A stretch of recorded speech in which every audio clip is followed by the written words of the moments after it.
hadi poti joganade Hammadou Hounare gartam dam ganduda e ko wona Hammadou Hounare ko tan mais comme ko Hammadou Hounare namdi den mais Hammadou Hounare be ponni jogana dum gartam dam ganduda hande sitane moja. Bon, en tout cas dum madum yehika le 23 janvier wadani haydara 2022 campagne dum wulad hika te wona Hammadou Hounare tan partout ko yidde wiide oɗon idéologie sitane moja. Lampaji ɗi bon en tout cas lampaderuji ɗi jimmi wiide bon ko hunde nde ganduɗa min ha hande ene waɗi ham oɗo were ene waɗi ham ka ene waɗi mi ka pourquoi mi wiyata pourquoi boosiyaɓe heeɓi Hounare heɓani firti komi ussi boosiyankoɓe mboɗo mawnino wuuram kadi c'est normal mi mawnino wuuram kono noon hamin poti heɓde sitane moja.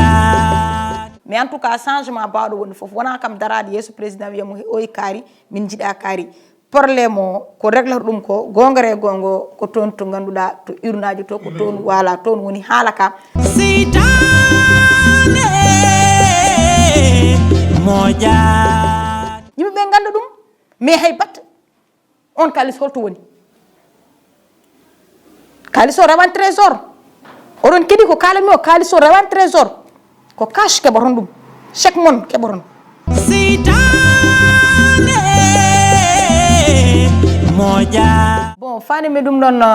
en tout cas ko adi foof ko mbiyami ko Hammadou Hounare wuuram ko adi foof wuuram Hammadou Hounare ko adi foof phosphate o tawi ko mboɗo woni ɗon e Hammadou Hounare ko ɗon jibinami ko ɗon mawnumi ko ɗon mbotam dasa ko ɗon mbaɗmi gueɗam foof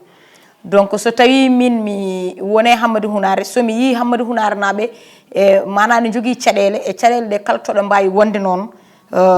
so tawi mi wonani jasɗo mboɗo foti immade mi wallodiri e Hammadou Hounare naɓe sitane moja. ɓe jottimo noon ɓe gandi ɗum ɗon ɓe gonno koye erreur